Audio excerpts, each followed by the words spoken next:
मेरा नाम गुलाम मुर्तज़ा है, मुल्तान में रहता हूँ और दर्जियों का काम करता हूँ। अम्मी ने और भाई ने, अबू ने ये बताया था तेरे को 7 माह में पोलियो हुआ था।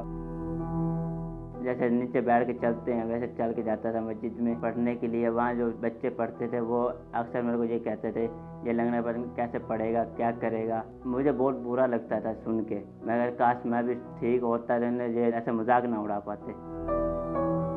जो माँ बाप अपने बच्चों को कतरे नहीं पिलाते, मुझे उन लोगों को देख कर गुस्सा आता है कि वो तो अपनी ज़िंदगी गुजार लेंगे, जो बच्चे के लिए अजाब होएगा वो कैसे भुगतेगा। कहीं काम जाना, दुकान पे जाना, आगे सीढ़ियाँ लगी हुई होती हैं, वहाँ जा नहीं सकता मैं। पोलियो वैक्सीन ना पिलाने का नुकसान ये है कि जैसे आज मैं बैठा हूँ, यही आपके बच्चे के साथ भी हो सकता है।